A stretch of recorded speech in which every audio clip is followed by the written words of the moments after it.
everybody. Welcome. Did you ever have that uncle just kind of frighten the whole family every time he started telling a joke? And he said, these three people walk into a bar. I happen to have two of them other podcasters that frighten everybody when we say that.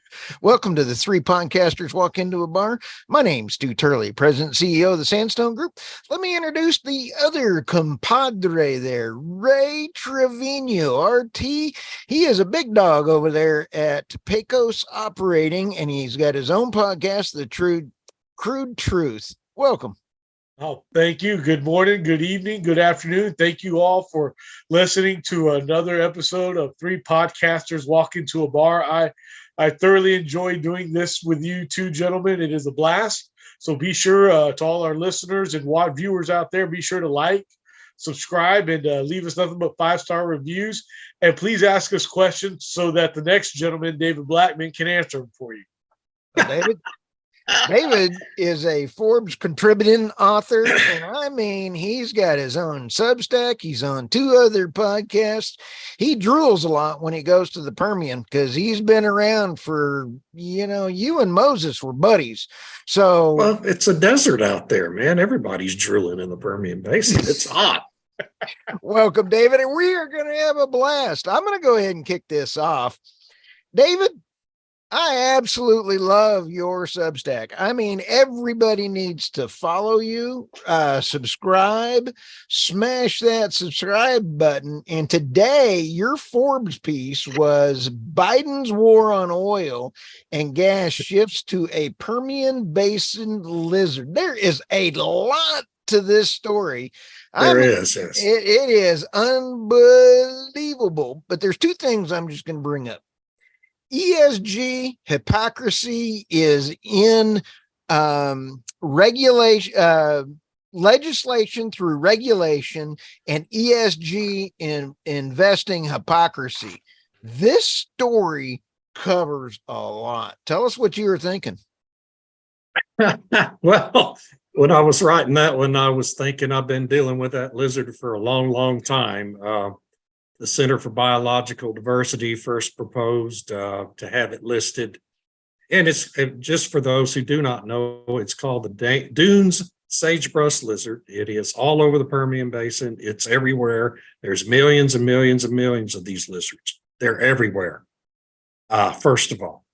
And the Center for Biological Diversity understands that. And so they proposed to have it listed under the rubric of the diminishing habitat rubric that the U.S. Fish and Wildlife Service started using about 40 years ago in its enforcement of the Endangered Species Act, which, by the way, I highly respect and believe the Endangered Species Act as it was written is a wonderful law that had very noble goals. And if it was still enforced as written, it would still be a wonderful law with noble goals.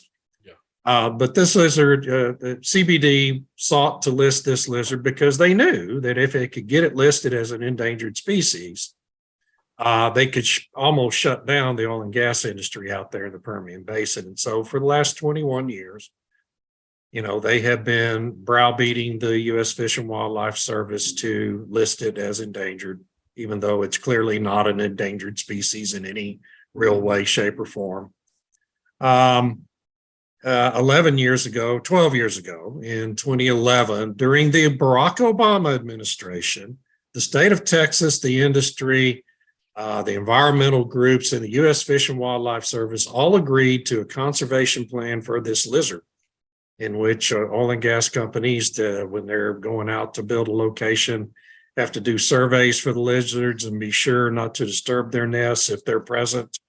And a set of other restrictions on their operations that they, has been very successful. The industry's invested probably $100 million by now in protecting this lizard, and it's well protected. The lizard's everywhere, folks. You run over them on the highways when you're driving out there.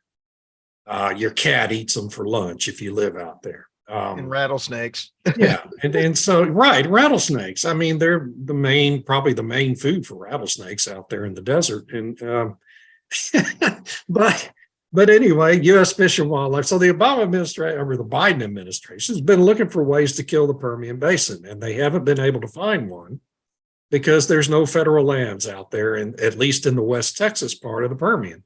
Yep. So, when they hold up federal lease sales, it doesn't impact Texas. It impacts New Mexico side, but not Texas. Right. And last year, if you remember, they floated this trial balloon at the EPA that they were going to hold this sparsely populated part of the world. They were going to pretend it was in violation of ozone mandates by the EPA. Well, there's not enough people living out there, not enough traffic, not enough activity to really scientifically justify that finding. So they've given up on that.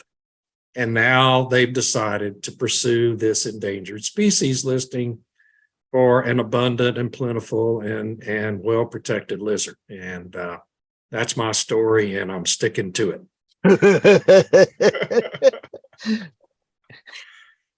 Well, I'll tell you this, the moment I saw this, I just, shook my head. I can't believe it.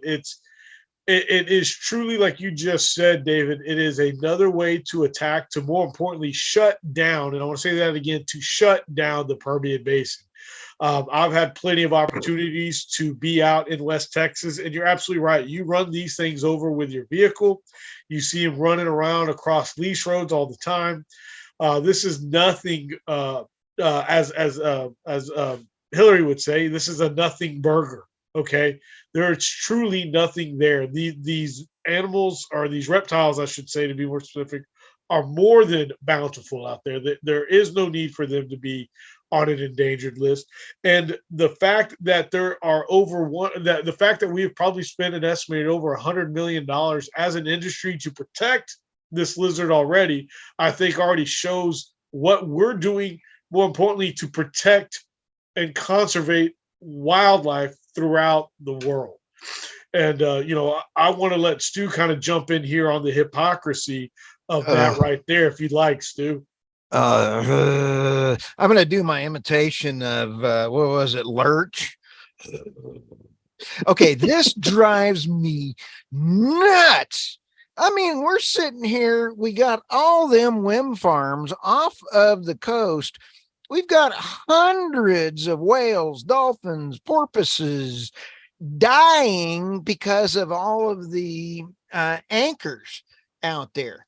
Okay, where was Save the Whales? Okay, how come I had an interview, and you two guys are being introduced to Dr. Patrick Moore of Greenpeace. He covered it beautifully when he was out there trying to save the whales on a Zodiac. Holy smokes, that man is fantastic. Now, where is the ESG hypocrisy when everybody goes, well, it's for a wind farm, but we're killing any of you? Where are they? Hello. The other piece of this is, what about the ESG hypocrisy? Last year, BlackRock lost $1.7 trillion. That's a T. Even I can't count that high. And when you sit back and think about this, ESG investing has ruined the global economy.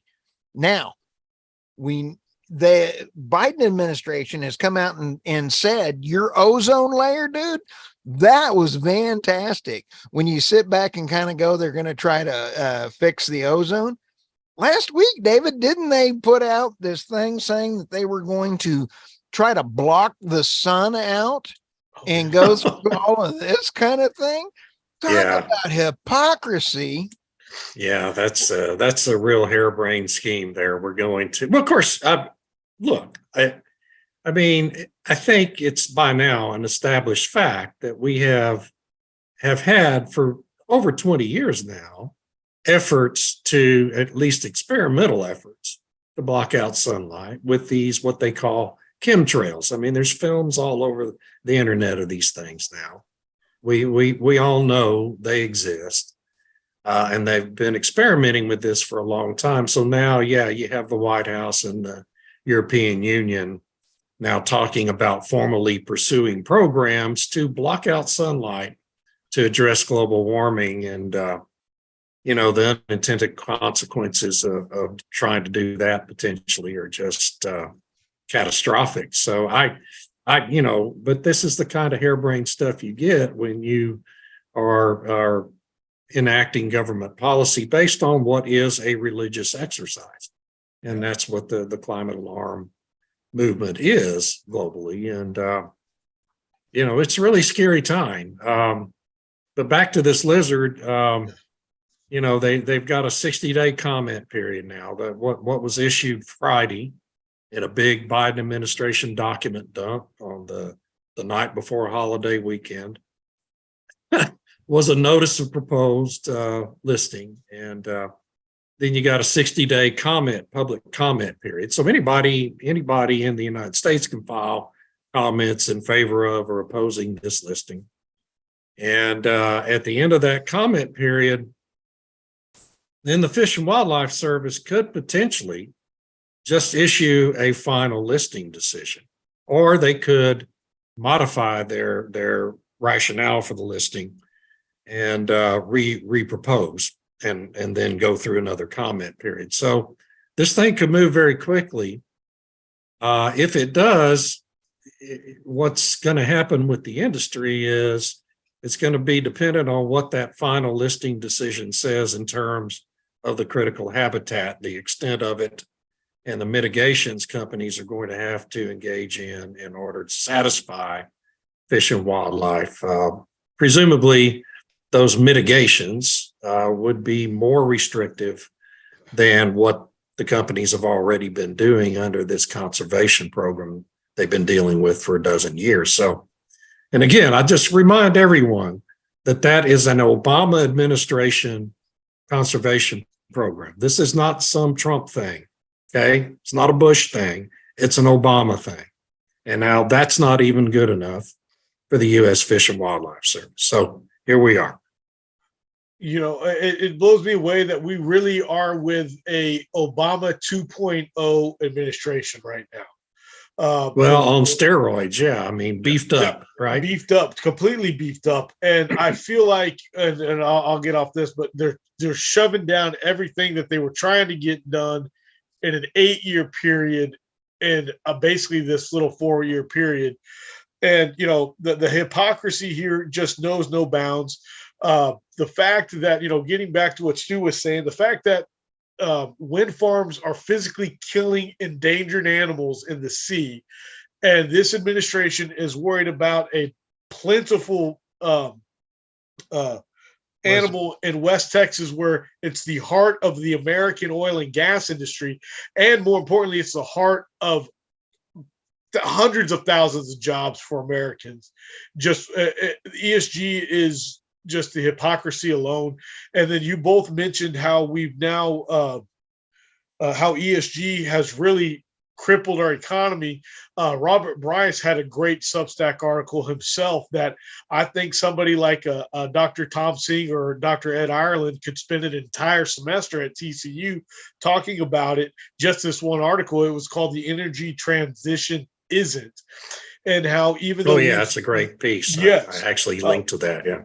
We've invested, I think, 3 times as much in ESG investments over the last 5 to 10 years, and yet we're still getting 3 to 4 times more output from oil and gas production than we were back then. So it's like, where's all this money going? It's being lost, and more importantly, it's more of a money transfer from us to China for all these subsidies that ESG is paying for. So that's where the money's going that we're losing in all these green investments right now. Yeah, and when we're talking about the animals that the wind industry kills, we should also talk about the birds, because one of the reasons why the offshore wind farms in the Northeast are killing whales is because they are knowingly, consciously being allowed to site them in whale breeding and migration routes for the right whale, the gray whale, and other whale species out there.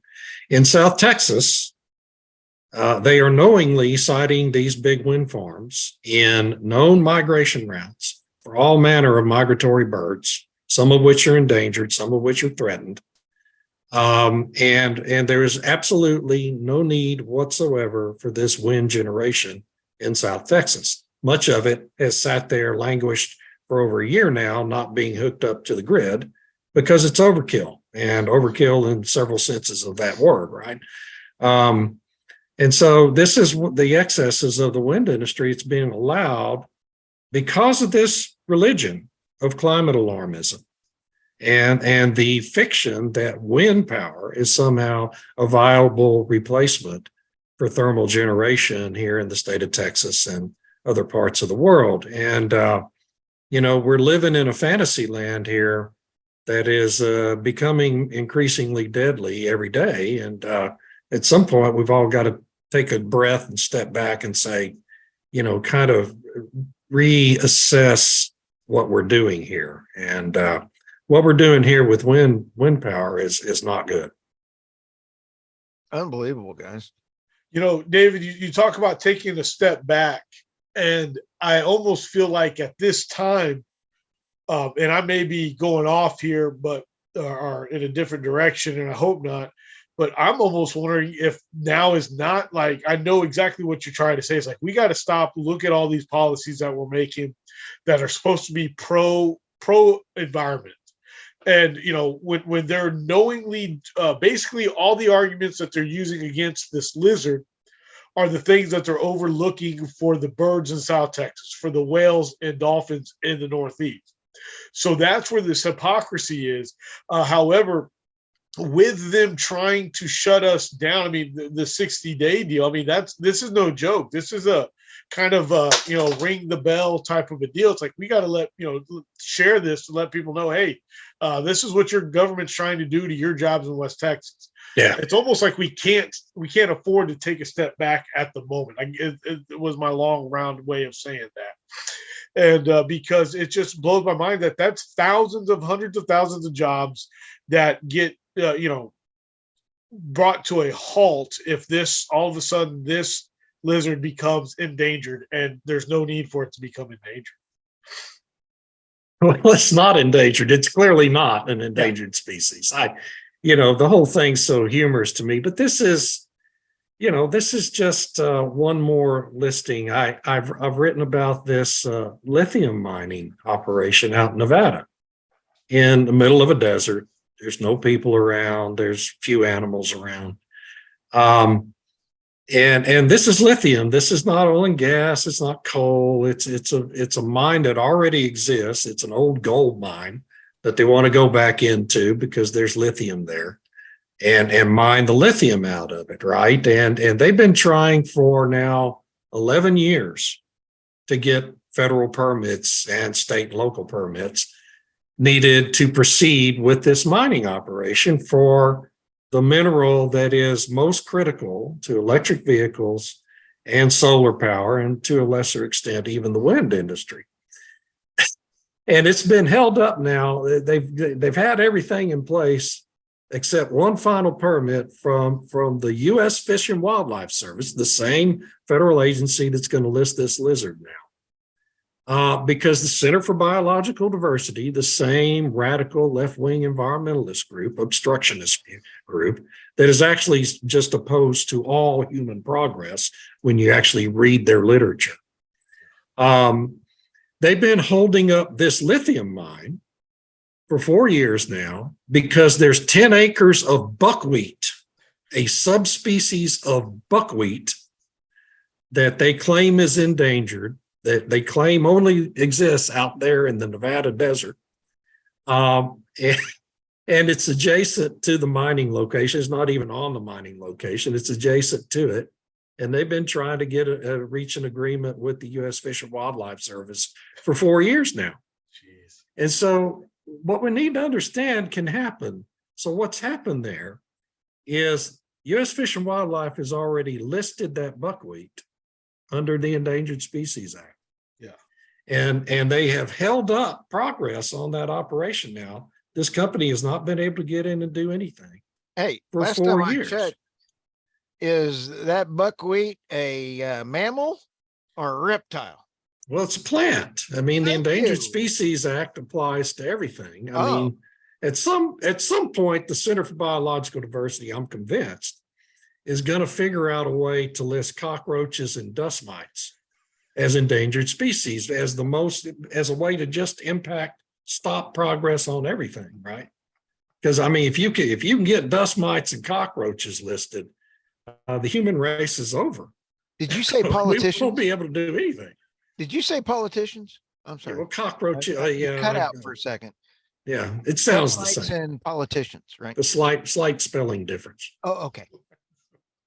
Anyway, so this is how the Center for Biological Diversity, I have a real grudge against them. They have been the most active radical left wing. I shouldn't call them environmentalists because they're not. They're just anti-human group is what they are. They're an anti-human group. And for 30 years now, they've been abusing the Endangered Species Act to stop all sorts of projects, any project that turns dirt, highway projects, real estate developments, any form of human progress, they have been trying to stop, and they've been doing it by abusing the Endangered Species Act. And this lizard's just the latest example. Wow. To me, it's very concerning that it's an age of lawyers, if that makes any sense. And that's one thing. It's like, how good are your lawyers versus how good are my lawyers? Man, I knew I should have gone to law school. Tell me about. I mean, they are today's. And I'm going to say it. They are today's gladiators when it comes to a war. We can't fight wars anymore physically. Nobody wants to fight the United States heads up anymore. Okay.